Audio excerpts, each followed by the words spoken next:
मई में 3, जुलाई में 3, मई में मार्च के 3, अप्रैल के 2,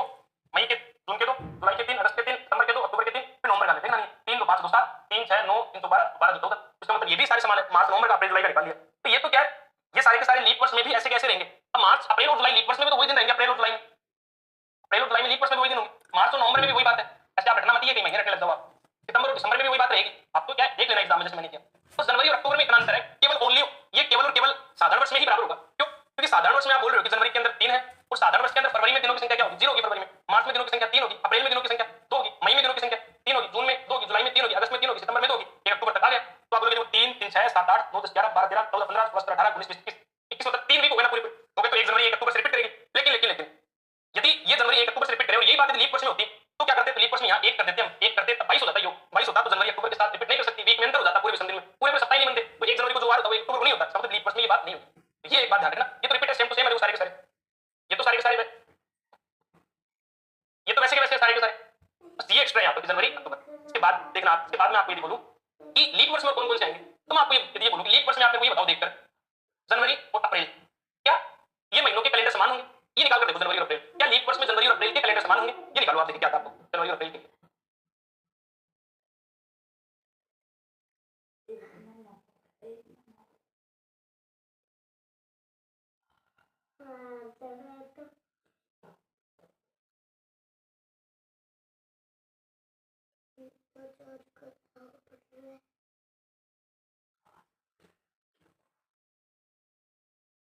हाँ उत्तर है बिल्कुल। तो देखना जनवरी और अप्रैल लीप वर्ष में देखें तो जनवरी के अंदर दिन 3 विषम दिन, फरवरी के अंदर लीप वर्ष है तब 1, मार्च में 3 तो 3 3 6 7 सब अप्रैल से रिपीट करेगा। तो जनवरी अप्रैल, जैसे फरवरी लीप वर्ष तो जनवरी अप्रैल रिपीट करते हैं, जनवरी और जुलाई भी रिपीट करेंगे। जनवरी जुलाई कैसे, जनवरी में 3 दिन, फरवरी में 1 दिन, मार्च में 3 दिन, अप्रैल में 2 दिन, मई में 3 दिन, जून में 2 दिन। तो आप बोलोगे 3 2 5 2 7 3 3 6 7 विषम दिन हो गए, पूरे के पूरे 7 दिन कट गए। तो जनवरी और जुलाई भी आपस में रिपीट करेंगे, जनवरी अप्रैल जनवरी जुलाई, ये क्या ये केवल साधारण वर्ष में है, और ये केवल लीप वर्ष में है। ये जैसे ये केवल साधारण वर्ष में है, केवल साधारण वर्ष, तो आपको सही रखना नहीं है, केवल लीप वर्ष है। और भी इसमें ये एक और लिखो, एक और भी, फरवरी मार्च नवंबर, साधारण वर्ष में फरवरी मार्च और नवंबर भी रिपीट करते हैं, ये तीनों फरवरी मार्च और नवंबर, जिन तीनों के कैलेंडर भी साधारण वर्ष में बराबर होता है। तो ये क्या इस तरीके का जो प्रश्न आए दोबारा आगे तो ध्यान रखना कि सीधा सा तरीका लगाना है, जैसे मैंने बताया ऑप्शन के आधार पर, और इस तरीके से कर लेना है, इस तरीके से कर लोगे। जैसे मैंने ये बताया ना कि आपको इसमें और इसमें क्या अंतर देखना है, अंतर देखकर आप बता सकते हो अंतर कैसे देखना है। अप्रैल और जुलाई ऑप्शन में कैसे देखा हमने, अप्रैल मई और जून, ये लिखा हमने, अप्रैल के संधि लिखे हमने 2, मई के लिखे 3, जून के लिखे 2 2 3 5 2 7 पूरे 7 कट गए, इसका पूरा 7 बन गए। 1 अप्रैल 1 जुलाई से रिपीट करेगा, 1 जुलाई से रिपीट करेगा, तो इसका कैलेंडर क्या पूरा समान होगा। तो ये बात एक आप ध्यान रखना, इस तरीके का प्रश्न दोबारा पूछ लिया जाए तब आपको इस तरीके से। इसके बाद में आप देखना एक ऐसा प्रश्न आपको पूछ सकते हैं, यदि बीते कल से पहले वाला दिन रविवार था तो आने वाले कल से अगले दिन के तीसरे दिन कौन सा वार होगा। एक इस टाइप का प्रश्न एग्जाम में आ सकता है। ऐसे प्रश्न का उत्तर कैसे देना है वो भी समझ लो, आप सिंपल सा तरीका लिख लेना वहां पर, जब भी इस तरीके के प्रश्न आए तो आप इस तरीके से लिख लेना, ये आज और ये बीता हुआ कल और ये आगामी कल, इस तरीके से लिख लेना, ये आज ये बीता हुआ कल ये आगामी कल। फिर इसमें तुलना कैसे करनी है वो प्रश्न को पढ़ना, यदि बीते कल से पहले वाला दिन रविवार था तो बीता हुआ कल ये है, इससे पहले वाला दिन रविवार था तो पहले वाला दिन रविवार यहां लिख दो, बीते कल से पहले वाला दिन रविवार था तो आने वाले कल से अगले दिन के तीसरे दिन कौन सा होगा, आने वाला कल ये, आने वाले कल से अगले दिन अगला दिन ये, आने वाले कल से अगले दिन, बीते कल से पहले वाला दिन रविवार था, आने वाले कल से ये आने वाला कल, कल से अगले दिन, कल से अगला दिन हो गया, तीसरा दिन कौन सा होगा, तीसरा दिन मतलब 1 2 3 या मतलब 10 तारीख है, तीसरा दिन कौन सा होगा, तो आप 10 में 3 जोड़ते तो बताओगे, तो यहाँ से तीसरा दिन क्या होगा, 1 2 3 जोड़ दिया, ये आपको पूछा है, तीसरा दिन पूछा तो इससे तीसरा दिन पूछा तो इसमें 3 जोड़ दो, 1 2 3 तो ये आपको पूछा। अब आप निकाल सकते हो कि रविवार दे रखा है, ये काउंट करो सीधा 1 2 3 4 5 6 7 7 दिन से पूछ रहा है, यहाँ पे से बोल दो रविवार के बाद सोमवार मंगलवार बुधवार गुरुवार शुक्रवार शनिवार रविवार, बात तो ये 7 दिन रविवार ही होगा, तो आप इसको बता दोगे। फिर रिपीट कर देता हूं एक बार, जैसे दे रखा है बीते कल से 2 दिन पहले शुक्रवार था, कंफ्यूज मत होना इस बात, आप तो इतना ही करना कि आज ये तो टुडे का दिन है, ये आगामी कल ऐसे लिख लेना आप, तो ये आगामी कल और ये बीता हुआ कल ऐसे लिखकर ही करना इस प्रश्न का उत्तर। तो और भी इसके बहुत सारे तरीके शॉर्ट भी होते हैं, लेकिन आप वही अप्रोच ध्यान रखो जो आपको रह जाएगी एग्जाम में, वही अप्रोच से बता रहा हूं मैं आपको। बीते कल से 2 दिन पहले शुक्रवार तो बीता कल, इससे 2 दिन पहले मतलब 2 कम कर दो, इसमें से 2 कम करेंगे तो 1 और 2 हो गया, 2 दिन पहले शुक्रवार था, ये आपको बात दे रखा है शुक्रवार। तो परसों कौन सा दिन होगा, परसों की बात करें, परसों कौन सा दिन होगा, आज कल परसों, ये तो होता है परसों का दिन, आज कल आगामी कल के बाद में परसों आएगा, परसों कौन सा दिन होगा ये आप पूछ लिया, शुक्रवार के बाद आप बोलोगे शनिवार रविवार सोमवार मंगलवार बुधवार, इसी रूप में कर लेना एग्जाम में, सही हो जाएगा प्रश्न बिल्कुल ना, और कोई तरीका लगाओगे तो गलत मत कर देना। इसके बाद देखना फिर आप बोलोगे यदि परसों बृहस्पतिवार था तो वही देखो आज आगामी कल और ये कल बीता हुआ कल या कल, परसों बृहस्पतिवार था तो कल के 4 दिन बाद कौन सा दिन होगा, मतलब ऐसे बोला परसों बृहस्पतिवार था, आगामी कल से पहले दिन यहाँ बृहस्पतिवार था, मतलब उत्तर की बात कर, परसों बृहस्पतिवार था, आज से पहले गत परसों का मतलब परसों बृहस्पतिवार था, तो गत परसों की बात कर, यहाँ दे रखा आपको बृहस्पतिवार, यहाँ बृहस्पतिवार दे रखा है। फिर आपको पूछे कल के 4 दिन बाद कौन सा दिन होगा, कल के 4 दिन बाद, कल में 4 दिन जोड़ दो 1 2 3 4, कल के 4 दिन बाद कौन सा दिन, आप बोलोगे यहाँ बृहस्पतिवार था, शुक्रवार शनिवार रविवार सोमवार मंगलवार बुधवार गुरुवार, दोबारा कौन सा ऐसे गिन ही लेना, मैं जैसे गिन रहा हूँ ऐसे गिन ही लेना प्रश्नों को इस प्रकार प्रश्न के बाद। तो मैं समझता हूँ ये भी बात आपको समझ में आ गई, कैलेंडर समान करने वाली बात भी आपको समझ में आ गई, कैलेंडर कैसे समान करना है, आपको ऐसा प्रश्न है तब भी बात समझ में आ गई। और एक और ध्यान रखना, यदि आपको वर्ष के बारे में पूछ लिया जाए कि कौन सा वर्ष किसके बराबर होगा, तब एक छोटी सी बात और ध्यान रखना। मैं आपको ये बोलूँ देखो कि एक लीप वर्ष, ये छोटी सी टेबल बना देता हूँ, ये याद रखना। लीप वर्ष से एक वर्ष आगे, लीप वर्ष से 2 वर्ष आगे, और लीप वर्ष से 3 वर्ष आगे। बता क्या रहा हूं कि वर्ष का कैलेंडर समान, वर्ष का कैलेंडर समान, अभी बता रहा हूं।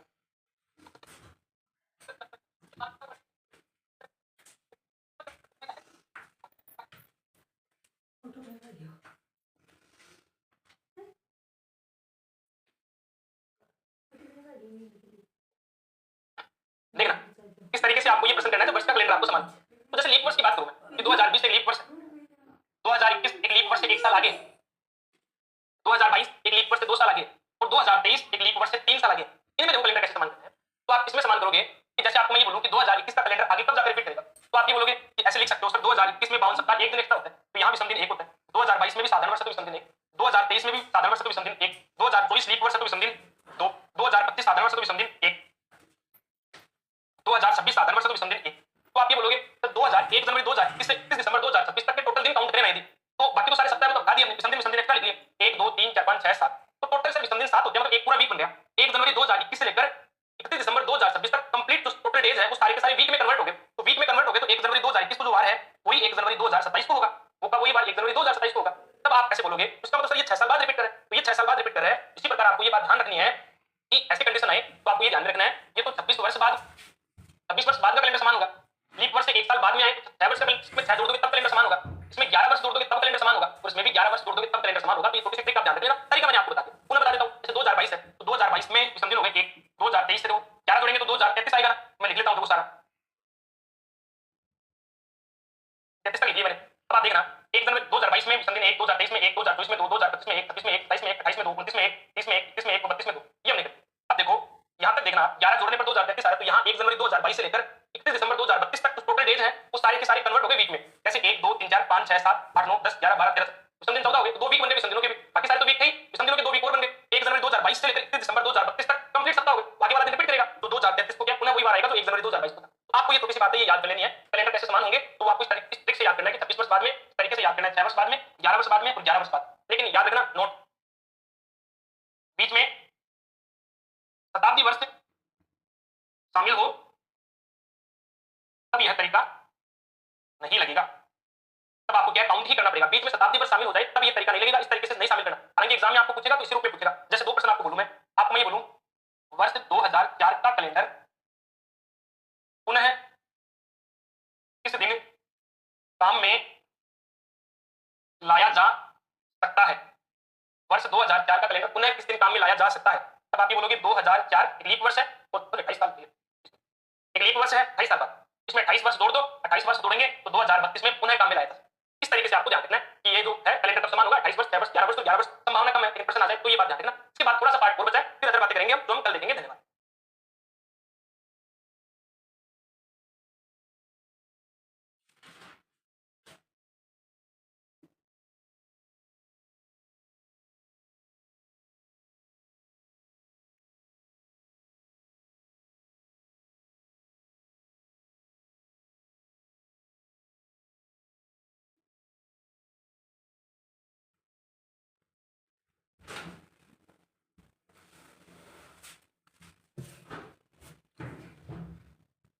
लिखने पड़ेंगे, लिखने के बाद क्या है कोड लिखने हैं, कोड लिखकर जो करके देखना कि कहां पूरे इस टाइप के आप प्रश्न सारे तैयार हैं, तो आज वही देखना।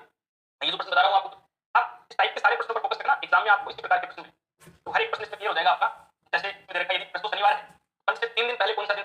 परसों शनिवार है तो कल से 3 दिन पहले कौन सा दिन था, तो ऐसा जब भी प्रश्न आएगा सीधा सा सिंपल सा लॉजिक है, तुम ये सब जानते हैं, आप ऐसे लिख लेना। इसमें क्या है और तरीका मतलब ना कोई आप डायरेक्ट तरीके के चक्कर में करो तो ज्यादा अच्छा है, मैं बोल रहा हूं आप ऐसे लिख लेना कल आज और, क्योंकि ये हम जानते हैं कि आज के बाद में आता है वो आगामी कल है। आप इस बात को ऐसे भी लिख सकते हो, ऐसा ना लिख कर इस बात वैसे भी लिख सकते हो और ज्यादा आसान रहेगा कि ये आगामी कल और ये आपका गत कल, इतना आप लिख सकते हो। आज के बाद में आएगा वो आगामी कल है, आज से पहले आएगा वो गत कल है। अब बोल रहा है यदि परसों शनिवार है, परसों का मतलब आगामी कल के आगे वाला दिन, आज के बाद आगामी कल के बाद में आएगा परसों, तो यहाँ आपको दे रखा है कि ये परसों वाला दिन है कि शनिवार का दिन, ठीक है। तो कल से 3 दिन पहले कौन सा दिन था, तो ये आपको कल कल से 3 दिन पहले कौन सा दिन था, ये आपको लैंग्वेज से समझना पड़ेगा कि आगामी कल की बात कर रहे हैं गत कल की बात कर रहे हैं। तो आपको जब ऐसे बोलना कि कल से 3 दिन पहले कौन सा दिन था, तब तो गत कल की बात करें। कल से 3 दिन बाद कौन सा दिन होगा, तब आगामी कल से बात करें। भविष्य की बात करें तब आगामी कल से लेंगे, भूतकाल की बात करें तो गत कल। तो कल से 3 दिन पहले गत कल, ये इससे 3 दिन पहले, 3 दिन मतलब इसमें से 3 कम करना, 1 दिन 2 दिन और 3 दिन, 3 दिन कम कर दिया और इस बार के बारे में पूछा है। जिसमें आपको यहाँ बार 3 दिन बाद कौन सा आएगा, तो आप 3 जोड़ोगे, 1 दिन 2 दिन 3 दिन, ये बार आ जाएगा। यहाँ से 3 पहले कौन सा आएगा, 1 दिन 2 दिन 3 दिन, 3 दिन घटा देंगे। मैं आपको एक है 3 दिन बाद कौन सी तारीख आएगी, तो 3 जोड़ दोगे, 1 के 3 दिन बाद 1 2 3 3 जोड़ने के बाद 4 तारीख आ जाएगी। ये तो है ना, इसका मतलब 4 तारीख मतलब 1 2 3 4 4 तारीख होगी। इसका मतलब ये तो एक में 3 दिन जोड़ने का मतलब क्या है, 1 दिन 2 दिन 3 दिन जोड़ना और 3 दिन जोड़ने का मतलब 4 तारीख आ गई। उसी प्रकार आप इसमें करना है कि 3 दिन पहले कौन सा दिन था, 3 घटा दो, 3 घटाने का मतलब ये है कि 1 दिन 2 दिन 3 दिन घटा। कल से 3 दिन पहले कौन सा दिन था, ये आपको पूछा है। तो परसों शनिवार ये दे रखा है, कल से 3 दिन पहले वाला वार पूछा है ना, तो आप कर सकते हो। देखो 1 दिन 2 दिन 3 दिन 4 दिन 5 दिन 6 दिन पहले वार पूछा है, और 6 दिन पहले कौन सा वार आएगा, 6 दिन पहले वाला वार पूछा है। 6 दिन पहले वो वार आएगा जो 1 दिन बाद में होता है। तो इन दोनों का डिफरेंस साथ होना चाहिए, साथ ही तो वार है। 4 दिन पहले कौन सा वार आएगा, वही वार आएगा जो 3 दिन बाद में है। 5 दिन बाद में या 6 दिन बाद में कौन सा वार आएगा, वही वार आएगा जो 1 दिन पहले। तो 6 दिन पहले कौन सा वार है, वही वार है जो 1 दिन बाद में है। तो 1 दिन बाद में कौन सा वार आपका, शनिवार से 1 दिन बाद में रविवार आता है, तो यहाँ रविवार। या फिर काउंट कर लो आप, शुक्रवार शुक्रवार से पहले गुरुवार, गुरुवार से पहले बुधवार, बुधवार से पहले मंगलवार, मंगलवार से पहले सोमवार, सोमवार से पहले रविवार। तो आप इसको क्या करोगे, इसको क्या जाएगा, बात समझ पा रहे हो। फिर नेक्स्ट प्रश्न में आप ये बोलो, यदि ऐसा प्रश्न दे रखा हो, यदि किसी वर्ष का पहला दिन, सारी बात मैंने आपको बता दी, यदि किसी वर्ष का तो लीप वर्ष ना का पहला दिन शुक्रवार है, मतलब वर्ष है वो लीप नहीं होना चाहिए,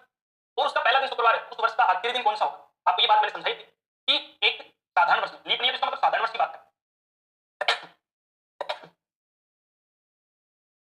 एक साधारण वर्ष की बात,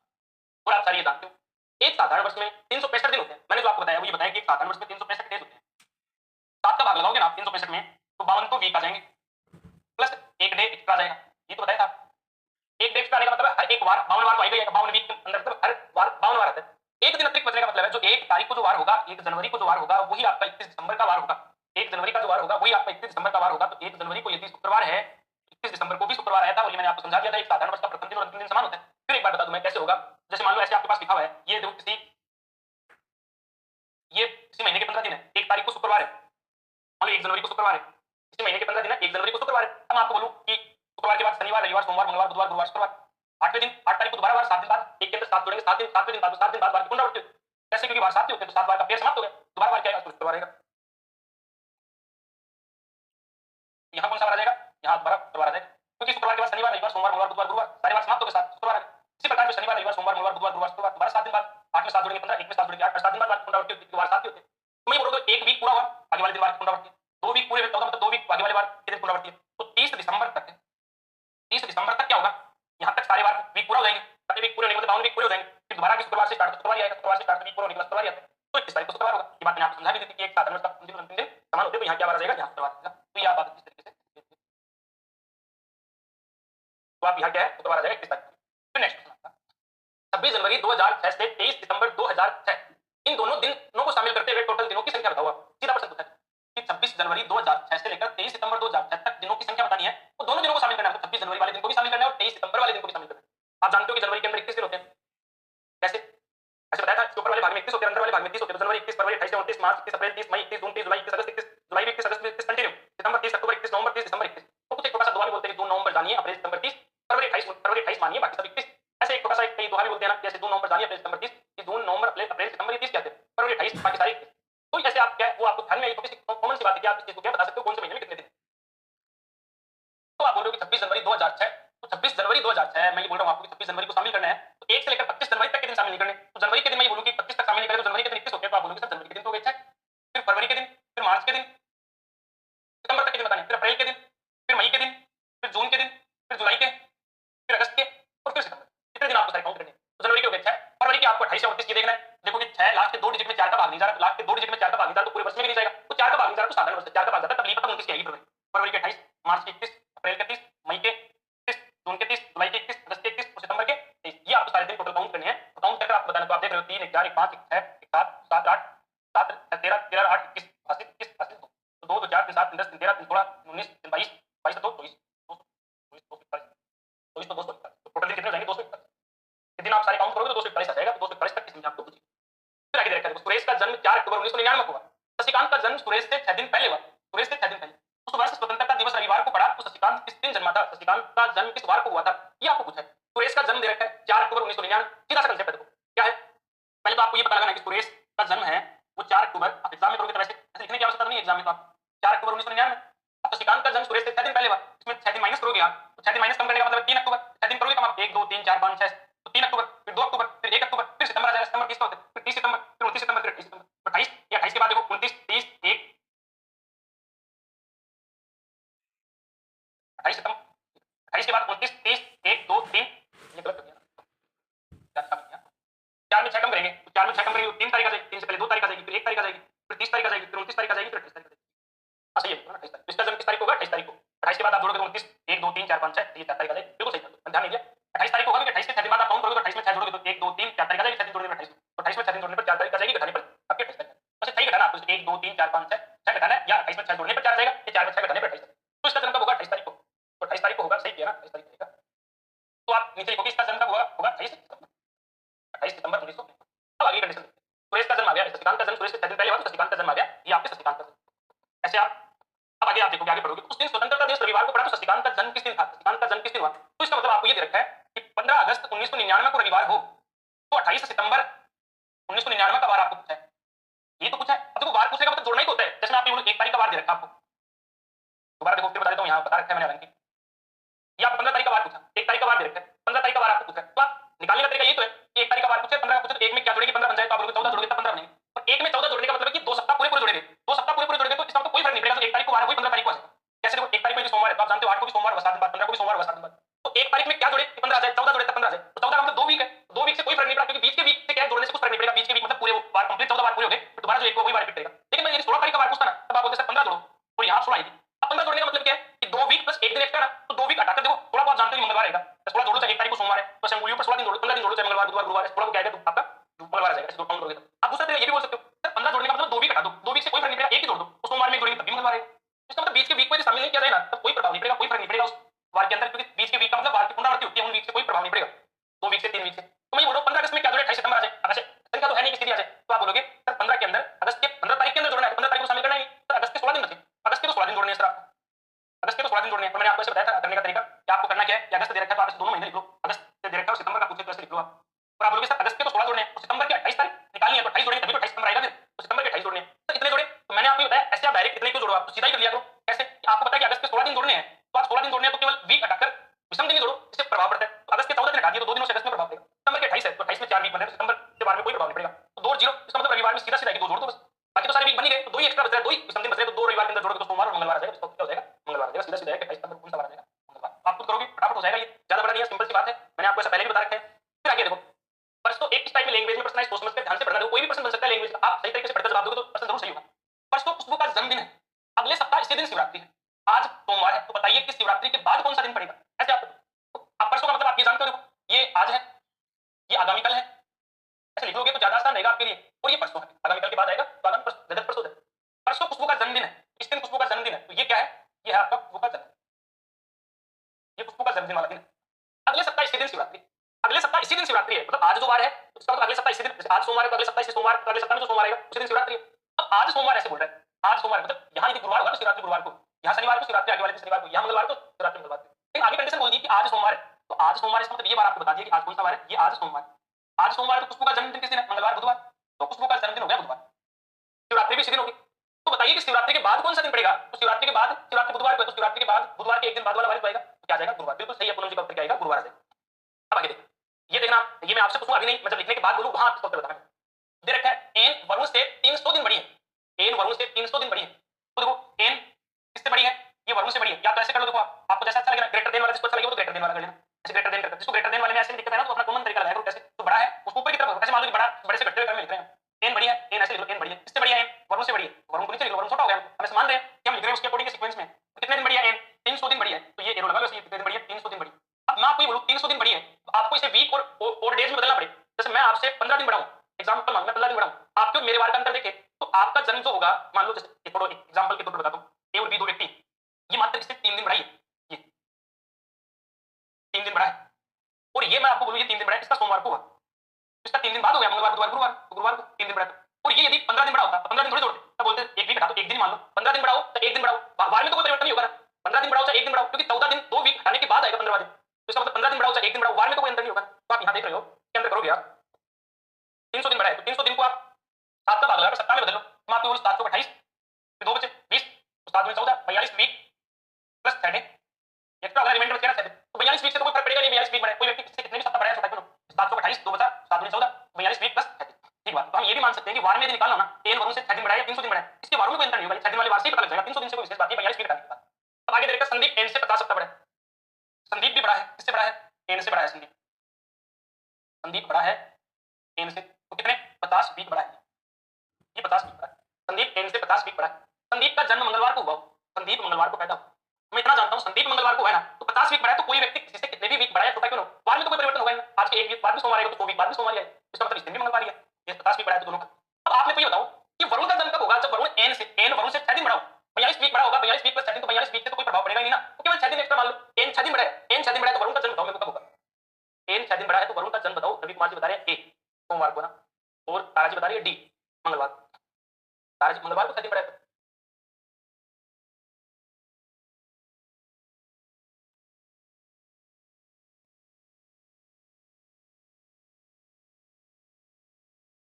हाँ तो देखो इसका उत्तर आ गया आपका डी पर। देखना आप इसमें संदीप मंगलवार को पैदा हुआ था तो वरुण किस दिन पैदा हुआ होगा, संदीप मंगलवार को, एन मंगलवार को, एन वरुण से 6 दिन बढ़ा है, तो 6 दिन बढ़ा है तो ये वरुण 6 दिन छोटा है, 6 दिन छोटा है तो 6 दिन बाद में जन्म हुआ, 6 दिन बाद में हो तो मंगलवार में 6 दिन जोड़ दूं मैं, तो मंगलवार में 6 दिन जोड़ने का मतलब सोमवार आ जाएगा, इसका जन्म कब होगा, मंगलवार प्लस 6 सोमवार, मंगलवार प्लस 6 बराबर सोमवार, तो रवि जी का उत्तर सही है, 6 दिन, ये 6 दिन बढ़ा है तो 6 दिन बढ़ा है तो इसका मतलब 6 दिन बाद में होगा, 6 दिन बाद में होगा तो इसका उत्तर क्या आ जाएगा, ठीक बात, बिल्कुल सही बात। अब मैं आपको यही एक प्रश्न कैसे देता हूं, देखो मैं एक प्रश्न और लिख रहा हूं, राम शाम से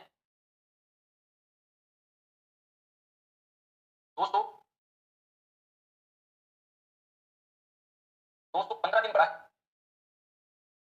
राम शाम से 215 दिन बढ़ा है, तथा मोहन मोहन राम से 40 सप्ताह बढ़ा है, मोहन राम से 40 सप्ताह बढ़ा है। यदि इसका उत्तर आपको बताना है, यदि श्याम का जन्म बुधवार को हुआ हो तो मोहन का जन्म कब हो, इसका उत्तर देना है, और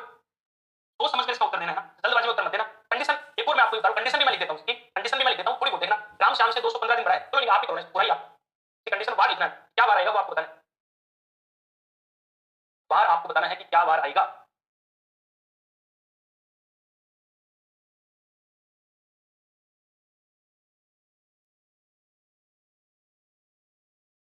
एक मिनट का समय आपको दिया है, एक मिनट में आप इस प्रश्न का उत्तर बताना, देखते हैं कौन बताता है आप में से इसका उत्तर सबसे पहले।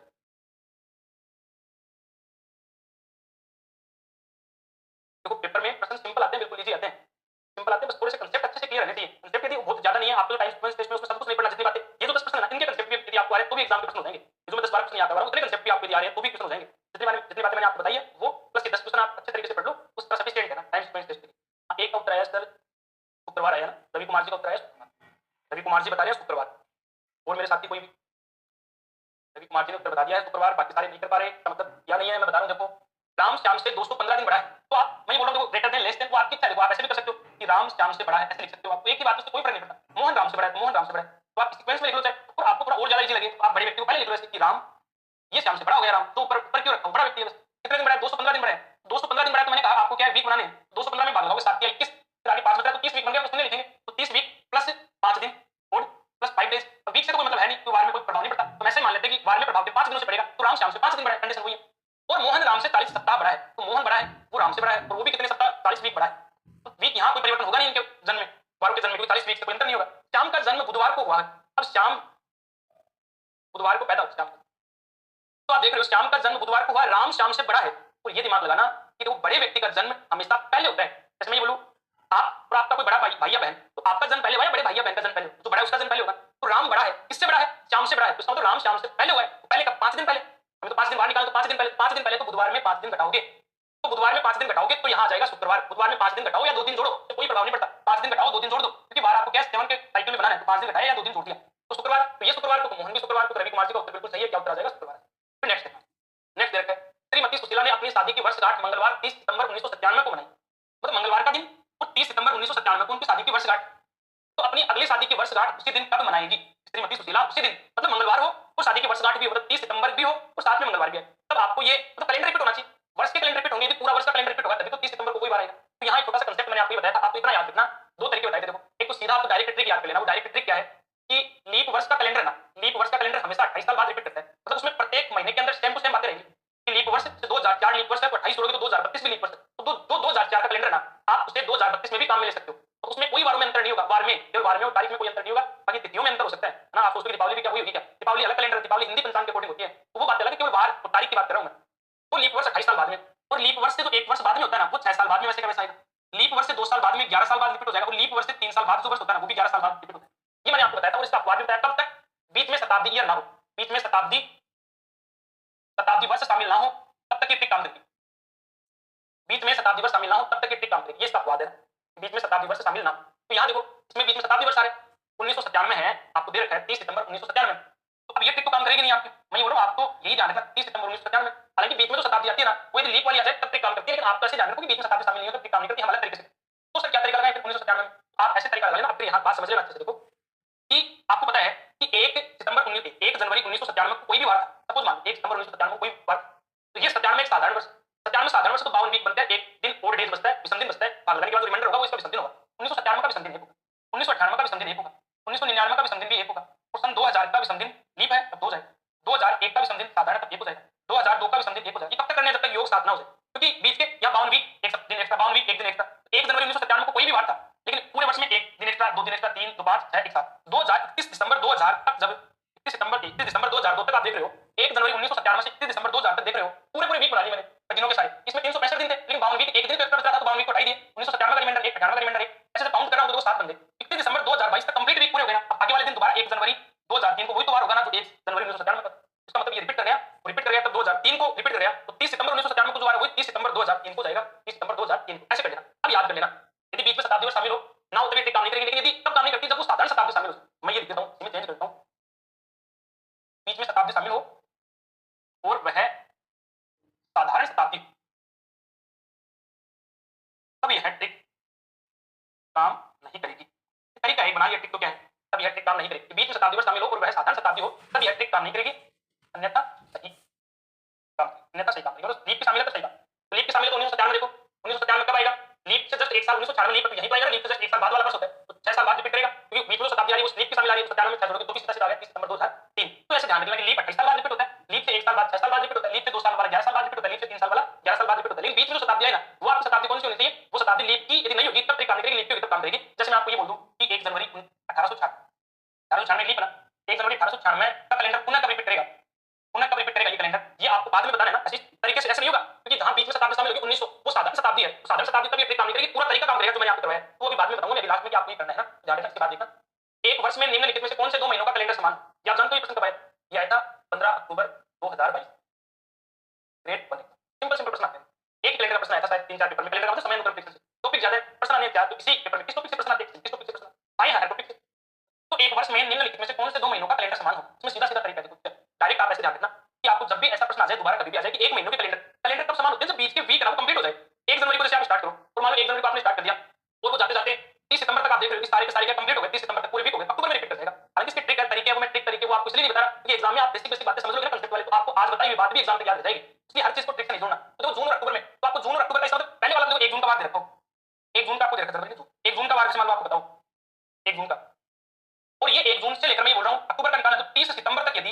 मान लो यदि ये पूरे वीक बन जाए 1 जून से लेकर 30 सितंबर के दिन, तो पूरे कंप्लीट वीक बन गए, तो 1 अक्टूबर का वही तो वार होगा जो 1 जून को होगा, 1 जून को वही वार होगा जो 1 अक्टूबर का होगा, आगे सारे कैलेंडर समान तो चलेगा, बाद में वार समान होंगे। तो सीधा सीधा आपको करना क्या है, एग्जाम ऐसे करना है कि जून, तो जून में आप देखना जून में कितने होते हैं, जून जुलाई अगस्त सितंबर, ऐसे 20 के 4 महीने। अक्टूबर लिखना है क्योंकि अक्टूबर का तो वार पता ही करना है हमें, ऐसे 30 सितंबर तक इनमें तो बनाना है पूरे वीक। तो जून में और डेज कितने होते हैं, 30 दिन होते हैं, जून में 2 होते हैं, जुलाई में 3 होते हैं, अगस्त में 3 होते हैं, सितंबर में 2 होते हैं। अब देखो सारे वीक बन गए क्या, 3 तो 5 2 7 नहीं बना, इसका उपयोग करिए अप्रैल मई जून जुलाई अगस्त सितंबर।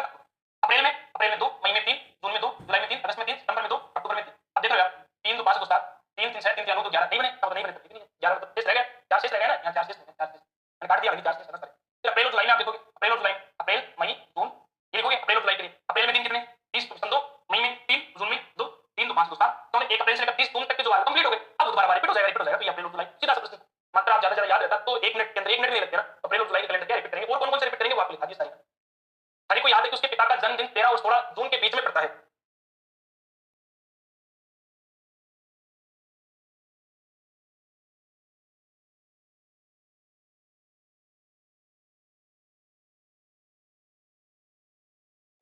ये हरि को याद है कि उसके पिता का जन्मदिन 13 और 16 जून के बीच पड़ता है। तो देखो ऐसे प्रश्न कैसे करने हैं कि हरि के अनुसार पिता का जन्म कब है, 13 और 16 जून के बीच में, 13 और 16 जून के बीच का मतलब है 14 जून और 15 जून।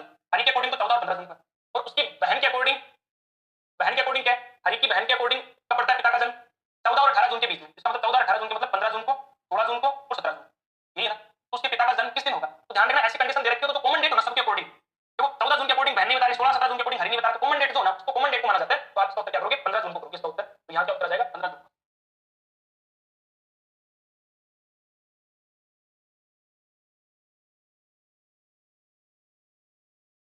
इनको याद, तो ये ध्यान रखना, इसका उत्तर क्या आ जाएगा, 15 जून इस प्रकार हो जाएगा। सी बिल्कुल सही है, लक्ष्मी सी बिल्कुल। किसी महीने के किसी मास की 5 तारीख सोमवार के 2 दिन बाद आती है, तो 5 तारीख का बार बता रखा है, 5 तारीख का बात की सोमवार के 2 दिन बाद, सोमवार के 2 दिन बाद मतलब मंगलवार और बुधवार, तो सोमवार के 2 दिन बाद मतलब मंगलवार और बुधवार को, तो 5 तारीख को बुधवार है किसी महीने के, मतलब 5 तारीख को बुधवार, तो उस महीने की 19 तारीख से पहले कौन सा दिन होगा, 19 तारीख से पहले मतलब 18 तारीख, 18 तारीख का दिन आपको सीधा सीधा उस महीने की 19 तारीख से पहले कौन सा दिन हो, 19 तारीख से पहले मतलब 18 तारीख, तो 18 तारीख का बार पूछा, तो आप देखो 5 में कितने जोड़े, 18 है, 13 जोड़ेंगे तब 18 बन जाएगा, 13 क्यों जोड़ने हैं सर, सही जोड़ो आप, 13 तो 7 घटा दो, 7 अच्छा 13, 6 जोड़ेंगे, तो इसी में 6 जोड़ो या 1 घटा दो, 6 जोड़ो या 1 घटा दो, क्योंकि 7 का डिफरेंस हो गया ना, एक ही बार होता है, तो 6 जोड़ने का मतलब 1 घटाना, तो बुधवार में 1 कम कर दो, मंगलवार आ जाएगा, मतलब यहाँ क्या उत्तर आ जाएगा, मंगलवार, यहाँ आ जाएगा, तो आपको उत्तर क्या हो जाएगा, मंगलवार, तो उत्तर क्या आ जाएगा, मंगलवार आ जाएगा, ऑप्शन बी। मैंने एक प्रश्न लिखा था बीच में, आप एक मेरे को ये प्रश्न और बता दो छोटा सा, मैंने यहाँ बीच में लिखा था, ये आप मेरे को बता दो, ये 1 जनवरी 1896 कोई भी वार मान लो 1 जनवरी 1896 का कैलेंडर पुनः कब रिपीट करेगा, थोड़ा सा बता दो मेरे को, तो 1896 का कैलेंडर पुनः कब रिपीट करेगा, 1896 का कैलेंडर पुनः कब रिपीट करेगा, सिंपल सा सीधा सा प्रश्न, 1896 का कैलेंडर पुनः कब रिपीट करेगा, 1 ही मिनट का टाइम है मात्र, ज्यादा देर का समय नहीं है, सीधा फटाफट लिख लेना है, 96 97 98 काउंट कर लेना, 99 फिर 1900, फिर आगे 1900 के आगे और लिखा था तो 1901 2 3 जहाँ तक लिख सकते हो वहाँ तक लिख लेना, 1901 2 3 4 5 6 में लिख देता हूँ आपके लिए, 7 8 9 10 11 जब भी रिपीट करें, 12 13 14, जितने भी लिखने पड़े आपको लिखने पड़ेंगे ना, जितने भी लिखने पड़े वो लिखने पड़ेंगे, ऐसे लिखने के बाद देखो, ऐसे लिखने पड़ेंगे, ऐसे लिखने के बाद क्या है, कोड लिखने हैं, कोड लिखकर जो कर देखना कि कहाँ पूरे पूरे वीक बन रहे हैं, आराम से कर लो ना, अभी समय है 1 मिनट का, मान लो कि आप ऑफलाइन में बैठे हो, कोई जल्दी नहीं है, 1 मिनट का समय आपके पास, 1 मिनट का समय है आपके पास,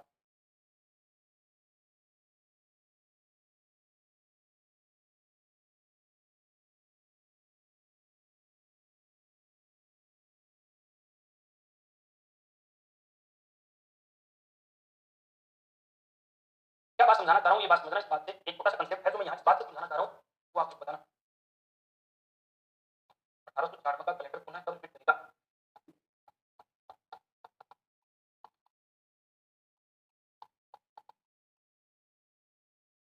बढ़िया होगा, देखो आपने सबने नहीं तब तो आया नहीं अभी तक,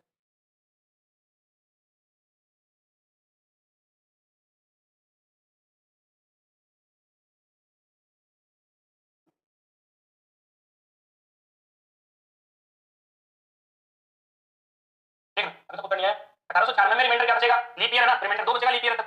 97 में रिमाइंडर क्या बचेगा, 97 में 1 बचेगा, 98 में क्या बचेगा, 98 में 1 बचेगा, 99 में क्या बचेगा, रिमाइंडर 1 बचेगा, और 1900 भी एक साधारण वर्ष है, लीप नहीं है ना, लीप नहीं है, साधारण है कि शताब्दी है 400 भाग में तो साधारण तो रिमाइंडर 1 बचेगा, और 1901 में भी रिमाइंडर 1 बचेगा, ठीक बात है। अब आप देख रहे हो कि 2 3 4 5 6 7 आप लोगों से 7 बन गए, इसका मतलब 1896 का कैलेंडर 1902 में रिपीट करेगा, 1896 का कैलेंडर 1902 में रिपीट करेगा, लेकिन मैं ये बोल रहा हूँ ऐसा नहीं होगा, अब आप बोल रहे हो क्यों नहीं होगा सर ऐसा, 1896 कैलेंडर 1902 में रिपीट क्यों नहीं करेगा, तो ऐसी कंडीशन जब भी आ जाए ना, ध्यान रखना ऐसे वर्षों में बीच में साथ आ जाए, इसका मतलब ये नहीं होता वहीं जाकर रिपीट करेगा क्या, ये तो ट्रिक बताइए आपको सीधा याद करने के लिए, अब क्यों नहीं रिपीट करेगा, एक कंडीशन साथ में ये भी होनी चाहिए, 1896 लीप वर्ष है, तो 1902 साधारण वर्ष है, तो इसका मतलब ये कंडीशन तो हो ही नहीं सकती ना, इसकी 1 जनवरी 1896 की 1 जनवरी 1902 की 1 जनवरी तो सेम होगी, लेकिन अंतर कहां जाएगा कि 1896 लीप वर्ष है, इसमें 28 फरवरी तक की बात और इसमें 28 फरवरी तक की बात तो समान चलेगी, लेकिन जैसे ही इसमें 1 मार्च आ जाएगा, इसमें 29 फरवरी आ जाएगी, तो यहाँ कैलेंडर आगे पीछे हो जाएगा, क्योंकि लीप पर 29 फरवरी आ जाएगी तो कैलेंडर आगे पीछे हो जाएगा, तब इसका मतलब सर यहाँ रिपीट नहीं करेगा, हाँ रिपीट नहीं करेगा, क्योंकि साथ में आपको ये कंसेप्ट भी ध्यान में रखना है, साथ में क्या कंसेप्ट ध्यान रखना है कि लीप वर्ष से ही रिपीट करेगा, और साधारण वर्ष से ही रिपीट करेगा, साधारण वर्ष से ही रिपीट करेगा, और लीप वर्ष से ही रिपीट करेगा, तो फिर आगे वो लिखोगे आप क्या लिखोगे, यहाँ 1 बचेगा, यहाँ 1 बचेगा, ये लीप तो यहाँ 2 बचेगा, यहाँ 1 बचेगा, यहाँ 1 बचेगा, यहाँ 1 बचेगा, ये लीप तो 2 बचेगा, यहाँ 1 यहाँ 1 यहाँ 1, ये लीप तो 2, अब आगे देखो आप जब काउंट करोगे 7 8 9 10 11 12 13 14 14 हो गए, तो देखो यहाँ देखो दोबारा बोल रहा हूँ 7 8 9 10 11 12 13 14 14 हो गए, तो 1896 का कैलेंडर 1908 में जाकर पुनः रिपीट करेगा, अब आगे मैं निकाला नहीं 1908 तक हो गया, क्योंकि 1908 तक क्या पूरे 14 दिन आगे कैसे 2 3 4 5 2 3 4 5 6 7 8 9 10 11 12 13 14 कंप्लीट 14 आ गया ना, उसका मतलब 1896 का कैलेंडर है, ये जाकर 1908 में पुनः रिपीट करेगा, तो आप यहाँ लिखोगे कि 1908 में जाकर क्या रिपीट करेगा, रिपीट कब करेगा 1908 में, क्योंकि बीच में 14 हो गए, क्यों, क्योंकि लीप वर्ष से रिपीट करेगा, 1896 लीप 1908 लीप तक पूरे वर्ष के दिन समान चलेंगे, तो ये बात भी आप साथ में ध्यान रखना, जो मैंने आपको टिप बताया रिपीट करने वाले उसमें लीप वर्ष से रिपीट करेगा, और साधारण वर्ष से रिपीट करेगा, ये था आपका समय अनुक्रम। और इसमें कैसे प्रश्न आए एग्जाम में, कैसे प्रश्न आए, नेक्स्ट टॉपिक क्या होगा उसके ऊपर हम कल चर्चा करेंगे, धन्यवाद।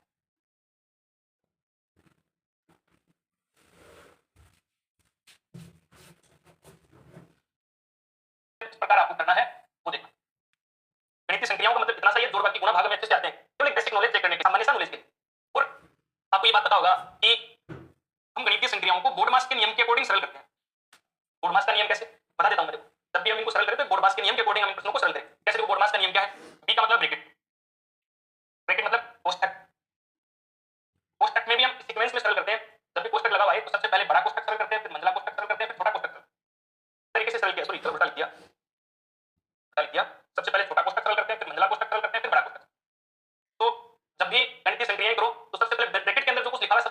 करना है, उसको सरल करना है। उसके बाद में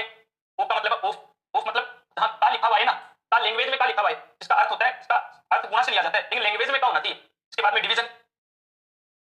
डिवीजन मतलब भाग को सरल किया जाता है। उसके बाद में नमस्ते रवि कुमार, नमस्ते सरजीत, नमस्ते रवि जी। उसके बाद में भाग को सरल किया जाता है, फिर मल्टीप्लाई मतलब गुणा को सरल किया जाता है, मैं बता दूंगा। फिर एडिशन या सब्ट्रैक्शन में आप एडिशन फिर सब्ट्रैक्शन, तब जोड़ को, उसके बाद में बाकी को। सबसे पहले हम ब्रैकेट को सरल करते हैं। जब भी गणितीय संक्रियाओं का मतलब एक छोटा सा टॉपिक डायरेक्ट मैथमेटिकल ऑपरेशन, छोटा सा टॉपिक है, एक ही क्लास का टॉपिक है, बात समझना केवल आप। गणितीय संक्रियाओं को सरल किया जाता है तो इस प्रकार सरल किया जाता है कि सबसे पहले ब्रैकेट को सरल किया जाता है, फिर ऑफ मतलब लैंग्वेज में क्या लिखा हुआ है उसको सरल किया जाता है जिसका अर्थ गुणा होता है, फिर डिवीजन को सरल किया जाता है, भाग को फिर मल्टीप्लाई को सरल किया जाता है, गुणा को फिर एडिशन को सरल किया जाता है, जोड़ को फिर सब्ट्रैक्शन को सरल किया जाता है, मतलब बाकी को। कैसे, किस प्रकार, जैसे देखना मैं लिखूं यहां पर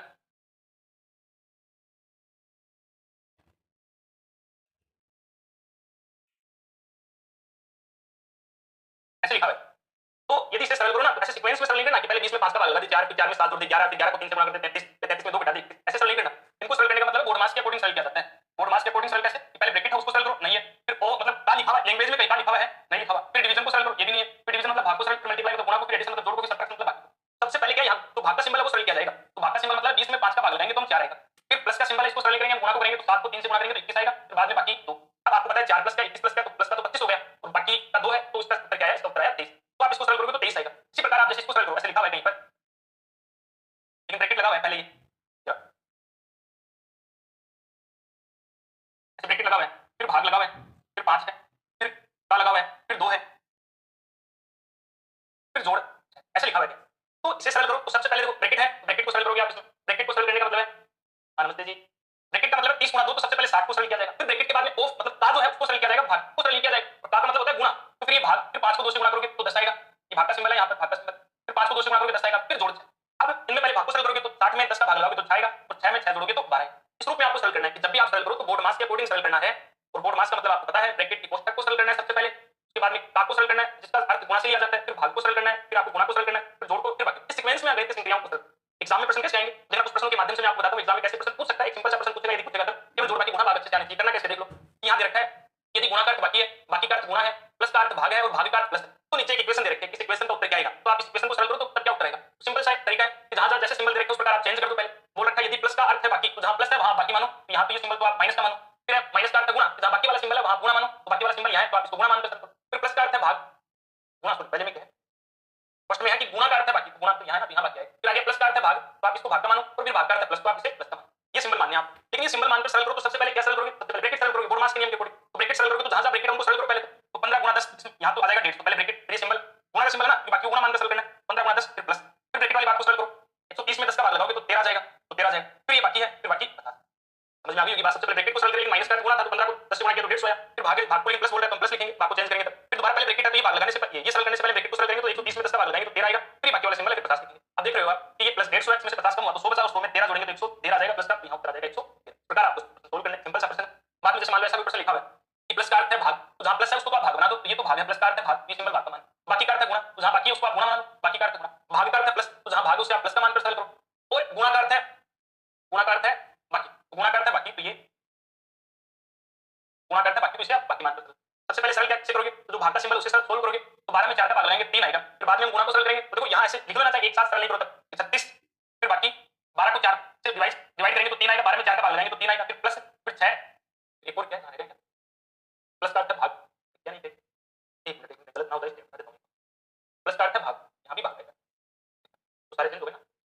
तो सबसे पहले क्या भाग को सरल करोगे तो ये तो 36 है, फिर बाकी का सिंबल है, फिर आप 12 में 4 का भाग लगाओगे तो 3 आएगा, तो 3 आ गया, फिर आप देखो यहाँ ये इसको प्लस का है, लेकिन पहले भाग सरल करोगे 6 में 2 का भाग लगाओगे तो क्या आएगा 3 आएगा, फिर आप गुणा है तो गुणा 3, पहले गुणा सरल करोगे तो 3 को 3 से गुणा करोगे तो 9 आएगा, तो 36 बाकी 3 फिर प्लस 9, तो आप देख रहे हो 36 और 45 और 45 में से 3 घटाओगे तो क्या आ जाएगा, इसका उत्तर 40 आ जाएगा, तो आप क्या लिखोगे, इस प्रकार आप इसे सोल्व करो। फिर आगे देखा जैसे, और देखो सारा बता दो कैसे कैसे करने, इस प्रकार के प्रश्न आते हैं वो सारे लिखने हैं। यदि p का अर्थ भाग है तो आपको दे रखा है, इस बार क्या p का अर्थ भाग दे रखा है, तो भाग दे रखा है आपको, ये इक्वेशन दे रखी है कि 12 v 4 r 16 p 8 t और 6। अब दे रखा है p का अर्थ भाग है, तो जहां p है तो वहां तो आप भाग मान लो, ये तो भाग है, फिर r का अर्थ है प्लस, तो जहां r दे रखा है उसे प्लस मान, t का अर्थ है बाकी, तो जहां t है उसको बाकी मान लो, और v का अर्थ है गुणा, तो यहां क्या गुणा। अब सोल्व करोगे तो सबसे पहले भाग को सोल्व करोगे, 45 - 3 बराबर 45 - 3 बराबर 45, सॉरी बिल्कुल सही क्या बता दिया करो ऐसे ना कोई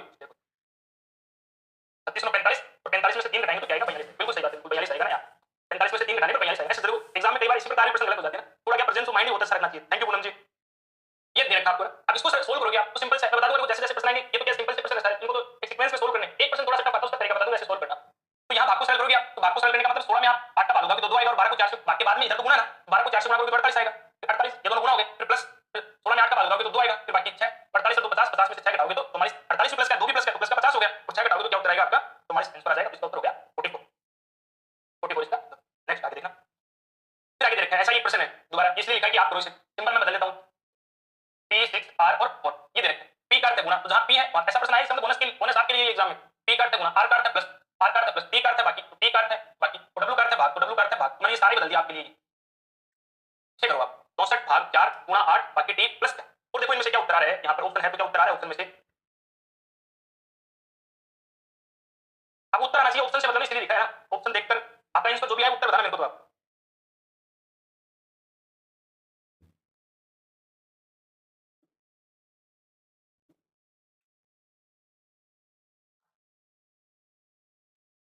आंसर देखना क्या इन ऑप्शन में आंसर है ना, चेक करना केवल, 126 रवि मार्जिन 126 बताया ना,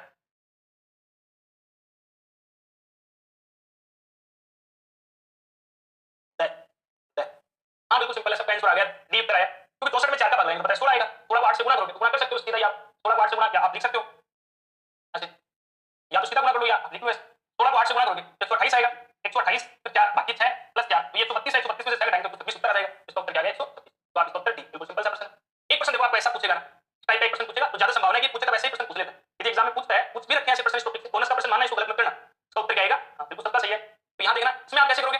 तो ध्यान रखना जब भी ये समीकरण चेंज करने वाले प्रश्न आए ना, तो ज्यादातर मोस्टली तरीका तो यही है, ये बोलते हैं कि हम प्रत्येक ऑप्शन यहां रख कर चेक करो कि बराबर में पहले ऑप्शन ए रखो, फिर ऑप्शन बी रखो, फिर ऑप्शन सी रखो, फिर ऑप्शन डी रखो, लेकिन आप ऐसा मत करना, आप सबसे पहले कौन सा ऑप्शन रखोगे, आप सबसे पहले वही ऑप्शन रखोगे कि तो जहां पर रखने के बाद भाग चला जाए, जैसे मैं एग्जांपल ये रखूं, सबसे पहले मेरे दिमाग में ये आ रहा है, मैं इन सारे ऑप्शन को देख रहा हूं, तो भाग वाला ऑप्शन, यदि मैं पहला ऑप्शन यहां रखूं ना भाग, तो 33 में 11 का भाग जा रहा है, तो सबसे पहला यदि चेक करो उत्तर हो या ना हो, लेकिन आप क्या करोगे, सबसे पहले जिस ऑप्शन में भाग पूरा पूरा जा रहा है ना संख्या में, वही चेक करोगे, जैसे मैं यहां लिखूं कि सबसे पहले मैं ऑप्शन डी से चेक करता हूं, ऑप्शन डी का मतलब है कि यहां भाग है ऑप्शन डी में, फिर दूसरा गुणा है, फिर तीसरा भी गुणा है, ऐसे तो 33 में 11 का भाग लगाओगे तब आएगा 3, 3 को 3 से गुणा करोगे 9, 9 को 6 से गुणा करोगे 54, नहीं आया, अब नहीं आया तब दूसरा ऑप्शन चेक करेंगे,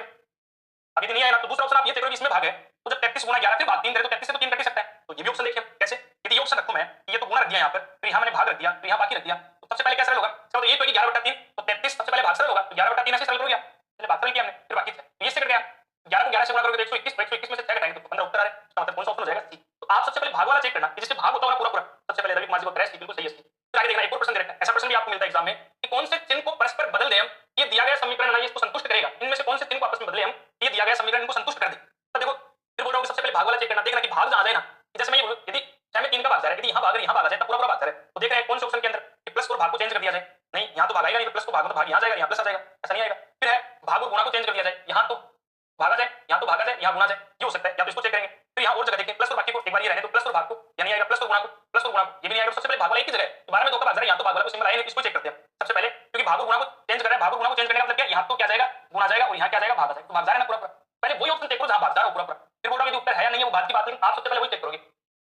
तभी से लिखा है 1, तो देख रहा मतलब ये चेक करें पहले, तो 12 में 2 का भाग लगाएंगे तो अच्छा आएगा, बिल्कुल ठीक बात है, फिर 5 प्लस 6 को 3 से गुणा करेंगे 18, फिर बाकी 12 में 2 का भाग लगाएंगे तब आएगा, और आप देख रहे हो 18 और 5 होते हैं 23, 23 में से 6 घटाएंगे तो 17 आ जाएगा, इसका मतलब पहले ही ऑप्शन से उत्तर हो गया, तो आपको उत्तर क्या पहला ही उत्तर, मेरी बात समझ रहे ना कि वो स्थान आपको सबसे पहले चेक करना है कि जहां भाग जा रहा हो, तो यहां और यहां दो जगह भाग जा रहा है, तो यहां भाग जाएगा यहां भाग जाए, ऐसा सिंबल में केवल एक ही है, पहले हमने ये चेक किया तो कौन सा उत्तर आ गया, ये आपका उत्तर, ठीक बात है बिल्कुल, नेक्स्ट देखना,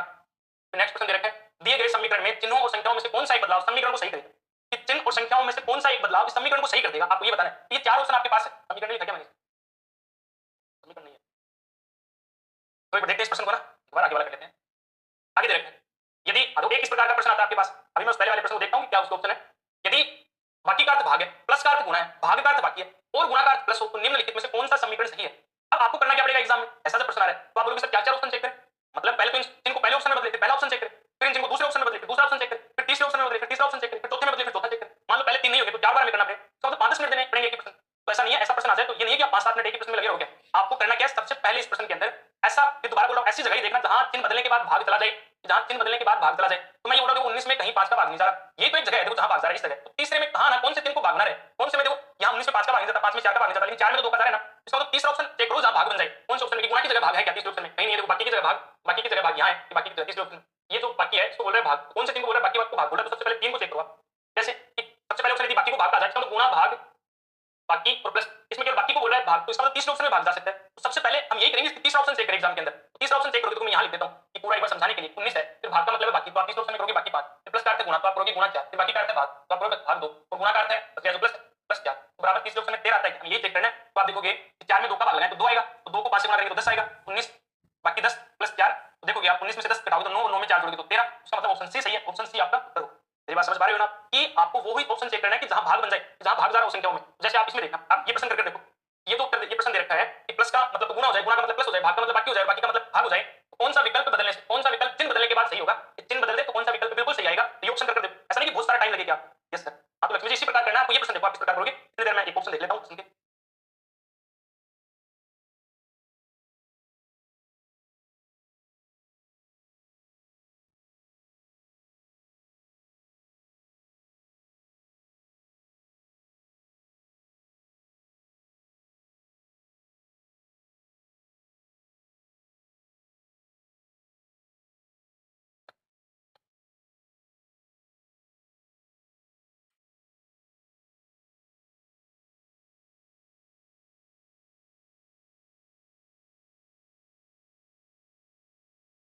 ये 273 है यहाँ पर,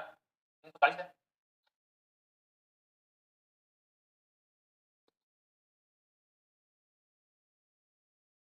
वो छोटा सा टॉपिक है, ऐसा प्रश्न आए तो बोनस का प्रश्न होगा केवल जोड़ बाकी गुणा भाग से संबंधित बातें आपको बता दी। कुछ प्रश्न 8-10 प्रश्न आपके ध्यान में रहेंगे, तो इस टाइप के भी प्रश्न आते हैं एग्जाम में, ये आपको ध्यान में रहे, ये खुद कर सकते हैं ऐसे प्रश्नों को, बेसिक से प्रश्न है, फिर भी थोड़ा सा एक तरीका पता रहना चाहिए किस तरीके से मेन में क्वेश्चन करने, एक विशेष कर इस प्रश्न का जरूर ध्यान रखना।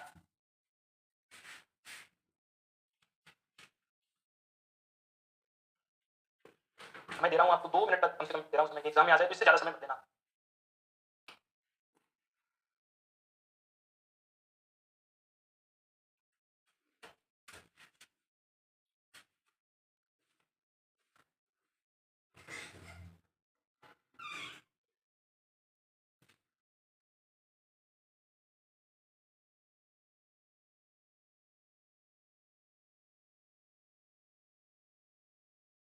अभी तक किया नहीं आपने किसी ने भी?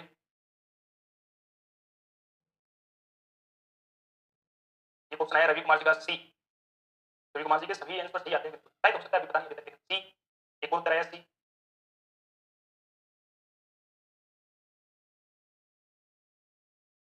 सी का मतलब सी होगा, एक और तरह है सी। तो देखते हैं सी उत्तर होगा क्या। सबका पहली बात तो मैं देखो एग्जाम में आप सबसे पहला काम करना यही है, 342 में देखो 17 का भाग जा रहा है, 17 34 नहीं जा रहा, 340 नहीं जाता है, आगे तो मतलब ही नहीं है, यहाँ 114 214 का कहीं मतलब नहीं, 263 में 14 28 14 14 12 नहीं जा रहा, 23 में 14 आगे तो यहाँ 27 में तो 54 कहीं नहीं जा रहा, 31 में 27 का नहीं जा रहा, फिर 408 में 24 का 24 से कम 24 थोड़ा, 24 में 24 से 24 तक जा रहे हैं, 24 24 से 24 तक होता है, 24 से 24 तक बिल्कुल सही, 24 से 24 तक। इसका मतलब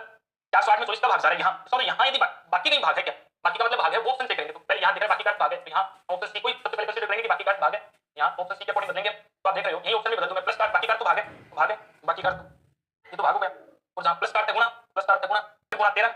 फिर 17 को 13 से गुणा करोगे, फिर आप प्लस जोड़ोगे 251, फिर बाकी 321, ऐसे करना है। 17 को 13 से गुणा करोगे 170, 17 51 170 प्लस 51 तो 7 5 12 और 1 221, तो आप देख रहे हो 221 और 251 को जोड़ोगे, फिर आप 321 घटाओगे तो आप देख रहे हो 2 आ रहा है, 5 2 7 आ रहा है, 2 2 472 आ रहा है, 472 में से 321 घटाएं 1 5 और 1 51 आ रहा है, तो आपको उत्तर क्या, ऑप्शन सी सही है, ऑप्शन सी के अकॉर्डिंग हम चेंज करेंगे इन सिंबल्स को, उत्तर सही है। तो बात समझ रहे हैं, देखो बाकी किसी को भी चेक नहीं किया, इतनी बड़ी कैलकुलेशन में यदि आप सबको ही चेक करने लग जाओगे कि पहला ऑप्शन दूसरा, तो एग्जाम में होगा भी ऐसे, संभावना यही रहती है कि यही उत्तर होगा, यदि समय नहीं हो, मान लो किसी के पास समय नहीं हो तो भी उसको उत्तर सी करना चाहिए, हालांकि ऑप्शन में से कोई नहीं भी है, फिर भी पूरा हमेशा क्या उत्तर सी होने की संभावना ज्यादा है, तो आप सबसे पहले सी को ही चेक करोगे इसके अंदर कि भाग जा रहा है, भाग जिन संख्या में जा रहा है उस ऑप्शन के अकॉर्डिंग सबसे पहले चेक करना है, उत्तर क्या जाएगा आपका सी उत्तर आ जाएगा।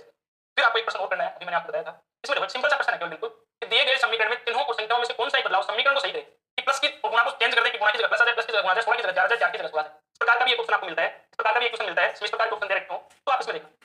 तो एक साथ जब बच्चे टॉपिक के प्रीवियस प्रश्न करेंगे वहां देखो पता लग जाएगा कैसे प्रश्न पूछ रखे हैं टॉपिक, इसमें देखना कौन सा एक बदलाव समीकरण को सही करेगा, कौन सा एक बदलाव इस समीकरण को सही करेगा। उत्तर सी आया क्या, प्लस तो 4 होता है, देखते हैं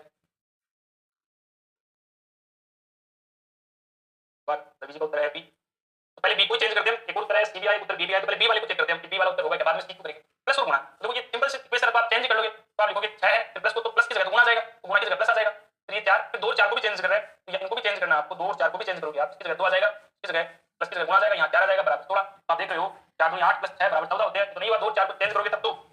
2 और 4 को चेंज करने पर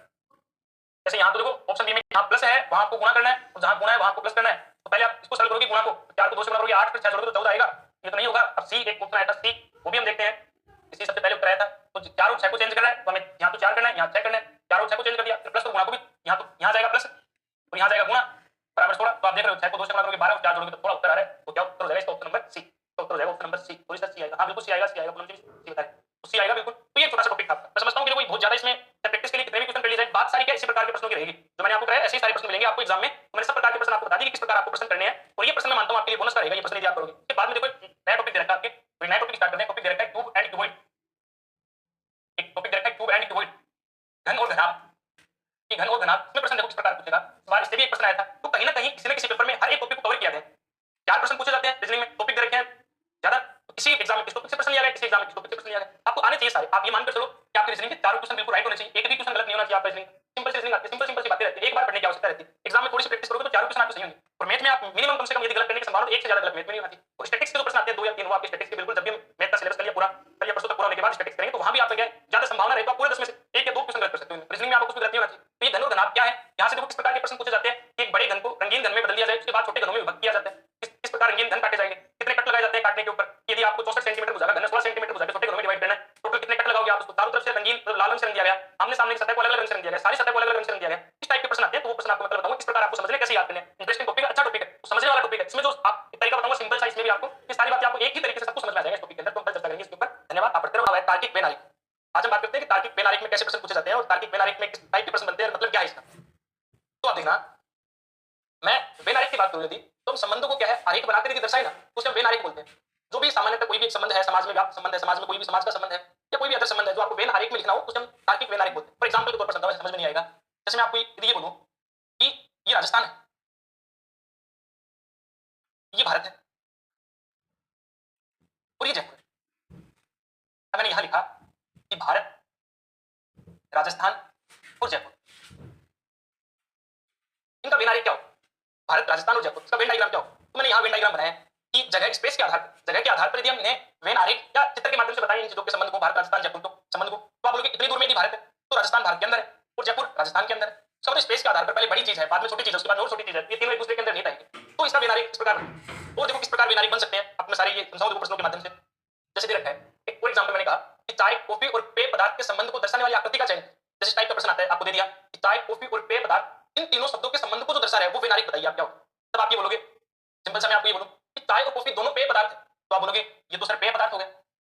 अब पेय पदार्थ है, मतलब इसके अंदर सारे पेय पदार्थ है, पेय पदार्थ वो सारे इसके अंदर है, चाय भी पेय पदार्थ है, कॉफी भी पेय पदार्थ है, समझ इसमें नहीं है नहीं था वो, लेकिन चाय और कॉफी दोनों अलग अलग है। ये तो चाय के लिए आरेख हो गया, ये कॉफी के लिए आरेख। प्रकार आप इनके रिलेशन को रखोगे, इनके संबंध को इस प्रकार दर्शाओ। ऐसा आपको ऑप्शन सी दिखाई दे रहा है तो आप इसके लिए बोलोगे ऑप्शन सी इसका उत्तर है, तो आपका ऑप्शन सी है। अब यही संबंध यदि मैं आपको लिखूं, आगे आपको लिखकर बताऊं कि ऐसे में कुछ संबंध लिखे हैं कि इनमें वेन आरेख का संबंध क्या होगा, ये हम खुद बनाकर देखते हैं। तो आपको कैसे समझना है, कैसे देखो वेन आरेख बनाने हैं वो यहां समझना। आप ये दो तो मैंने प्रश्नों के माध्यम से आपको बताया कि वेन आरेख क्या होता है।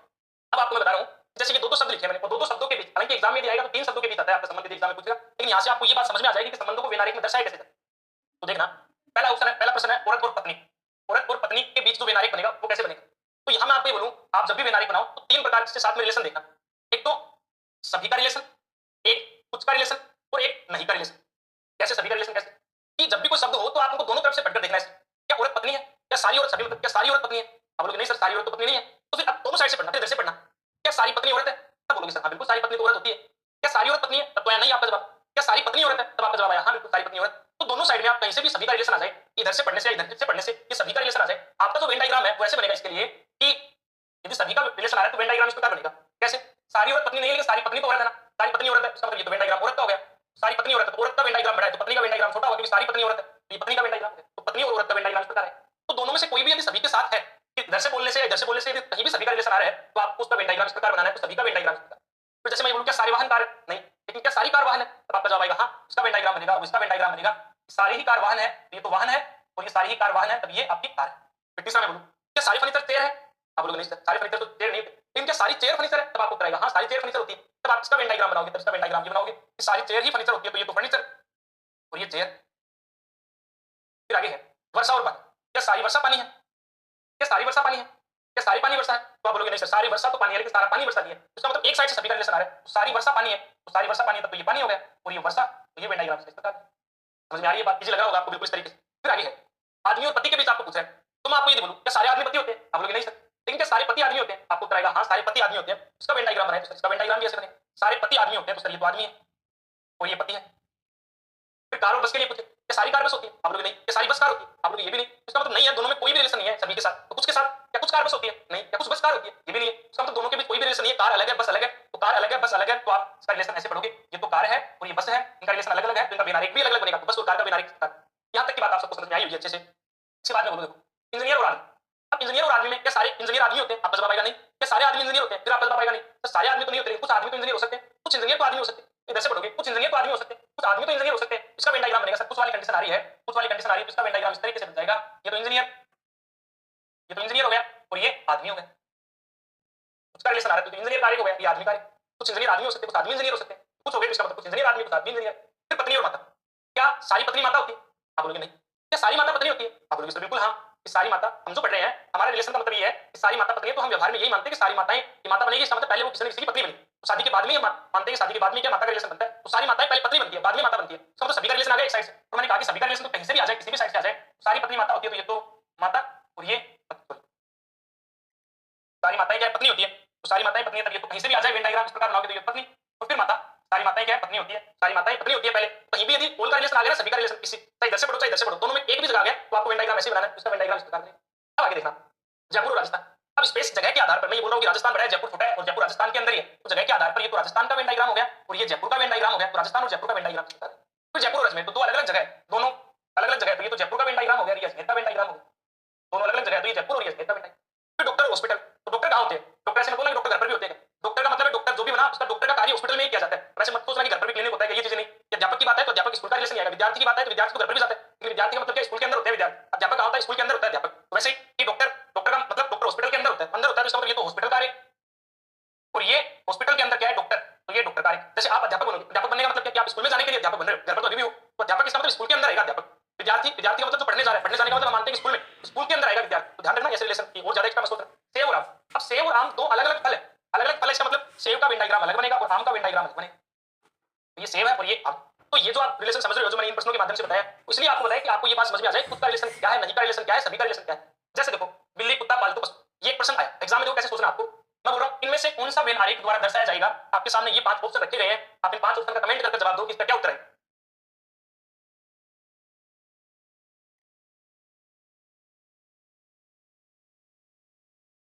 बिल्ली कुत्ता और पालतू पशु का वेन आरेख क्या बनेगा, इसका आंसर बताओ जरा।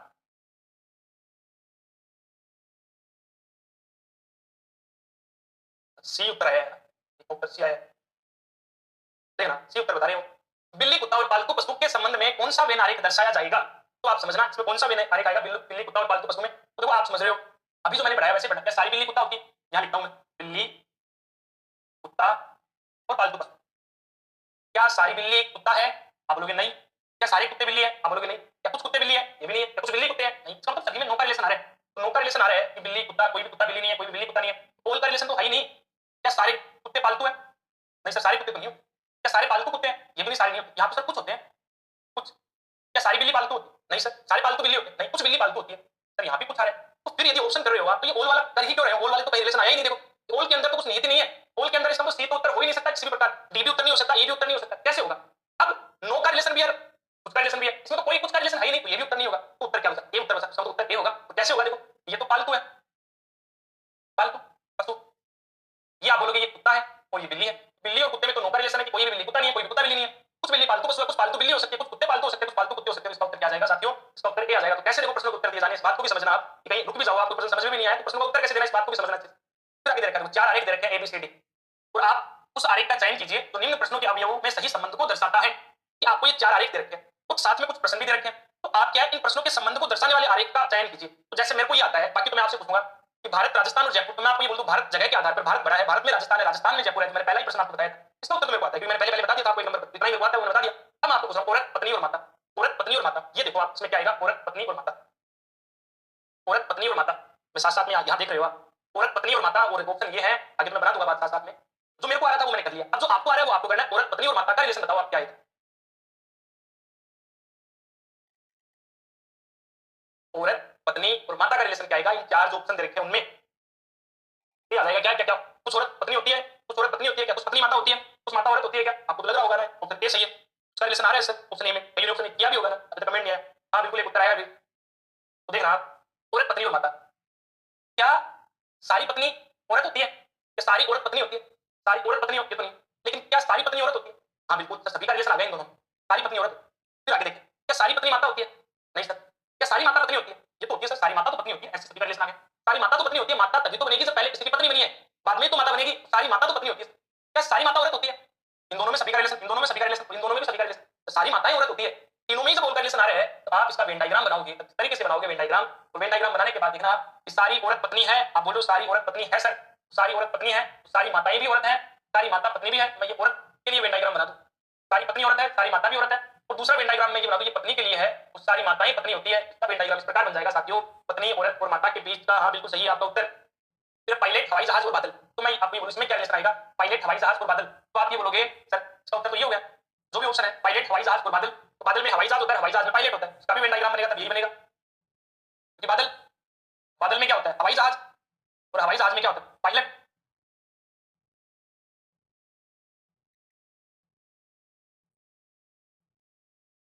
ऑप्शन लिखो सीधा यार, ऑप्शन डी, इसमें भी डी होता है, इसमें भी डी होता है, और पेन तारीख यही बताएगा। पेंट टाई और शर्ट, अब कईयों के दिमाग में ये भी आएगा सर हवाई जहाज बादल में थोड़ी होता है, हवाई जहाज क्यों बनाया जाता है? उड़ने के लिए तो बनाया जाता है, तो बादल है, बादल में हवाई जहाज उड़ता है, तो बादलों के बीच हवाई जहाज, तो हवाई जहाज के अंदर पायलट, पायलट क्या होता है? हवाई जहाज चलाने वाला, तो हवाई जहाज के अंदर नहीं। ज्यादा सोचना है कि सर पायलट तो घर भी रहते हैं, हवाई जहाज तो एयरपोर्ट पर भी रहते हैं, इसका मतलब थोड़ी अलग अलग भी तो होती है, ऐसे दिमाग नहीं लगाना कहीं भी ना। पेंट टाई शर्ट तीनों में कोई रिलेशन नहीं, नहीं तो पेंट टाई है, नहीं टाई पेंट, नहीं टाई शर्ट, नहीं शर्ट टाई है। तो आप ऐसे सोच लो, ऐसा रिलेशन सोच लो आप, पेंट को काटते दिन बाद में पेंट खराब हो उसका टाई ना लेता, वो तो अलग बात है ना। तो आपको यहाँ क्या रिलेशन आएगा? तीनों अलग अलग आएंगे ना, तो पेंट अलग है, टाई अलग है और शर्ट अलग है, पेंट अलग है, टाई अलग है और शर्ट अलग है। तो ये कौन सा उत्तर आ जाएगा? इसमें अलग अलग है, तो बी उत्तर आ जाएगा इसमें भी। इसमें क्या आ जाएगा? कार बस हवाई जहाज तीनों अलग अलग है सर, ये कार है, ये बस है, और ये हवाई जहाज है, और इधर ये वेन आरेख अपना पहले से बनाया बना हुआ है, ये तैयारी कर लो है ना, ये तैयारी कर लो तो इसके साथ में जोड़ना है। तो कार बस हवाई जहाज ये तीनों क्या है? अलग अलग है, तो इसका उत्तर क्या आ जाएगा? इसका उत्तर आ जाएगा बी। ये क्या है? ये तैयारी कर लो है, जो आपकी तैयारी को सुनिश्चित कर रहा है कि आप इस बार सब ग्रेड 1 में लगोगे सारे। सूर्य चंद्रमा और पृथ्वी, सूर्य चंद्रमा और पृथ्वी तीनों अलग अलग है, सूर्य अलग है, सन मून और अर्थ तीनों अलग अलग। इंजीनियर अध्यापक और औरत, ये इंजीनियर अध्यापक औरत इसका उत्तर नहीं आया होगा। हाँ, इसमें थोड़ा सा कैसे देखने से पता लग रहा है, क्यों? क्योंकि कुछ इंजीनियर अध्यापक हो सकते हैं, बीटेक जो कॉलेज होते हैं, इंजीनियरिंग कॉलेज होते हैं, उनमें पढ़ाने वाले अध्यापक इंजीनियर होते हैं, मेडिकल कॉलेज में पढ़ाने वाले अध्यापक डॉक्टर होते हैं। वैसे ध्यान रखना, कुछ डॉक्टर अध्यापक आ जाए तो हो सकते हैं, कुछ इंजीनियर अध्यापक आ जाए तो हो सकते हैं। इंजीनियरिंग कॉलेज में पढ़ाने वाले अध्यापक होते हैं, मेडिकल कॉलेज में पढ़ाने वाले डॉक्टर होते हैं, डॉक्टर भी अध्यापक होते हैं, इंजीनियर भी अध्यापक होते हैं, सारे इंजीनियर अध्यापक नहीं होते, सारे डॉक्टर अध्यापक नहीं होते, कुछ का रिलेशन, कुछ इंजीनियर अध्यापक है, कुछ अध्यापक औरत भी हो सकते हैं, कुछ औरत इंजीनियर भी हो सकते हैं। तो तीनों में जब कुछ का रिलेशन आ जाए तो वेन डायग्राम ऐसे बनेगा, तीनों में जब कुछ का रिलेशन आ जाए तो वेन डायग्राम ऐसे बनेगा। ये तो आपका इंजीनियर है महोदय हो गए, ये आपके अध्यापक महोदय हो गए, और ये आपके लिए औरत। फिर पति पत्नी परिवार, तो पति पत्नी एक परिवार के अभिन्न हिस्से होते हैं, लेकिन दोनों है अलग अलग, ना ही तो पत्नी पति में नहीं था, ना ही पति पत्नी में नहीं था, ना ही कुछ पति पत्नी होते हैं, ना ही कुछ पत्नी पति होती है, ये तो समझ रहे हो आप। तो ये परिवार है, और इस परिवार में, इस परिवार के दो अभिन्न महत्वपूर्ण हिस्से, वो क्या है? पति और पत्नी। उसके वेन डायग्राम ऐसे बनेगा। क्वेश्चन आप चेक कर लेना, ऐसा नहीं है तो मैंने यहाँ लिख दिया अलग से। अनाज, दाल और गेहूं, तो दाल और गेहूं दोनों ही अनाज है, तो आप बोलोगे सर ये तो अनाज का वेन डायग्राम हो गया, और ये दाल है और ये आपका गेहूं है। फिर ग्रह पृथ्वी और मंगल, तो पृथ्वी और मंगल दोनों ग्रह, ये दोनों अलग अलग है, पृथ्वी अलग है और मंगल अलग है, तो ये तो ग्रह, और ये आपकी अर्थ है, और ये मार्स है, मंगल, मंगल ऐसे लिख दो ना, ये मंगल ऐसे लिख दिया, तो मंगल ऐसे लिख दिया, ये पृथ्वी भी हिंदी में लिख दिया ना, ये तो ग्रह, ये पृथ्वी और ये मंगल। समझ रहे हो बात को अच्छे से ना? इसके बाद फिर एक देखो ऐसा प्रश्न आता है, निम्नलिखित रेखा चित्र के आधार पर बताइए। ये प्रश्न एग्जाम में आ जाए, गलत मत कर जाना, किसी भी हालत में गलत मत करना, सबसे इजी प्रश्न है वेन डायग्राम का। ये कैसे कितने सिंपल प्रश्न आते हैं कि निम्नलिखित रेखा चित्र के आधार पर बताइए, क्या बताइए? ये रेखा चित्र वह कौन सी संख्या है जो ग्रामीण व्यापारियों की घोतक है, मतलब ग्रामीण व्यापारियों को दर्शाती है। इसका मतलब क्या है? देखो, इसका मतलब है ये जो त्रिभुज बना हुआ है ना, और इसमें त्रिभुज में ग्रामीण लिखा हुआ है, इसका मतलब जितने भी ग्रामीण है वो सारे त्रिभुज में आएंगे। त्रिभुज में जो भी संख्या लिखी, जितने भी आदमी लिखे हुए, जो भी कोई त्रिभुज में बैठा है वो ग्रामीण है, जो भी इस वृत्त में बैठा है वो शिक्षित है, और जो भी इस वर्ग में बैठा है वो व्यापारी है। आप कहां बैठे हो? आप सारे इस वृत्त में बैठे हो, आप सारे कहां बैठे हो? आप सारे इस वृत्त में बैठे हो। हाँ, आप सारे वृत्त में बैठे हो तो आप व्यापारी भी हो सकते, व्यापारी तो नहीं है, सारे अध्यापक है, सारे व्यापारी वाले डायग्राम में नहीं है, ग्रामीण वाले डायग्राम में हो सकते हो आप। देखो वह कौन सी संख्या है जो ग्रामीण व्यापारियों को दर्शाती है, उनके घोतक है, तो ग्रामीण और व्यापारी दोनों है, मतलब तो ग्रामीण के वेन डायग्राम में भी आनी चाहिए, व्यापारी के वेन डायग्राम में भी आनी चाहिए, क्योंकि ग्रामीण व्यापारी को दर्शाती है। एक है क्या? नहीं सर, एक तो केवल व्यापारी है, तीन, तीन तो सर व्यापारी भी है, ग्रामीण भी है, शिक्षित भी है, सर ये दो है। देखो दो ग्रामीण और व्यापारी दोनों को दर्शा रहा है, इसका उत्तर क्या आ जाएगा सर? दो आ जाएगा। ये दो देखो ग्रामीण के वेन डायग्राम में भी आ रहा है और व्यापारी के वेन डायग्राम में भी आ रहा है, तो ग्रामीण और व्यापारी को दर्शाने वाली संख्या दो है। फिर आगे प्रश्न यही है, वह कौन सी संख्या तो शिक्षित, ग्रामीण और व्यापारियों की घोतक, तो शिक्षित के डायग्राम में भी आनी चाहिए, वेनारिक में भी आनी चाहिए, व्यापारी के वेनारिक में भी आनी चाहिए, ग्रामीण के वेनारिक में भी आनी चाहिए। तो ऐसी संख्या क्या है? ऐसी संख्या बोलोगे सर तीन है, तो शिक्षित भी है, ग्रामीण भी है और व्यापारी भी है। ऐसे कितने आदमी है? ऐसे कितने आदमी है सरदार? तीन आदमी ऐसे, तो ग्रामीण भी है, शिक्षित भी है और व्यापारी भी है, जाएगा यहाँ पर तीन। फिर आगे देखो, एक संख्या में प्रश्न आ जाएगा।